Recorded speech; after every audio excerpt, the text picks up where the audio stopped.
દર 6 મહિને કરાવતો હોય, વર્ષમાં એક ફેરે કરાવતો હોય અને રૂહ માટે કાંઈ ના? શું આ રૂહ બીમાર નથી પડતી? હદીસની અંદરમાં છે, રૂહનો ઈલાજ કરો, રૂહને વાત્સલ્ય મારો, તિલાવતે કુરાન કરી કરીને. આ રૂહની વાત્સલ્ય કરો, આ તિલાવતે કુરાન કરી કરીને. મૌલાએ કાયનાતનો દીકરો મોહમ્મદ હનફિયા કહે છે, એ મોહમ્મદ હનફિયા, કોઈ દિવસ તારો એવો વડાપણ નહીં, કોઈ દિવસ એવો પસાર ના થાય કે તું 50 આયતોની તિલાવત કર.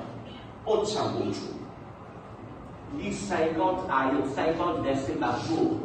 Pourquoi 50? ઇમામને બધાને ખબર છે, એ આપણા અમીર છે. ઇમામને ખબર છે 50 આયત દરરોજ પડવાથી શું અસર થશે. પણ એક હદીસ મળે છે આપણા છઠ્ઠા ઇમામ સાદિક આલી મુહમ્મદ ઇમામ જાફર સાદિક સલ્લલ્લાહુ અલૈહિ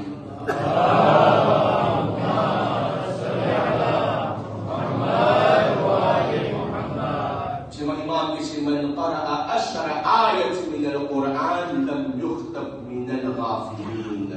જે ઇન્સાન 50 થયા, જે ઇન્સાન દરરોજની 10 આયત પડશે કુરાનની, એનો શુમાર ગાફિલીમાં નહીં થાય. જવાન કુરાનને કેમ પડે? એવી રીતના પડે કે કુરાન એના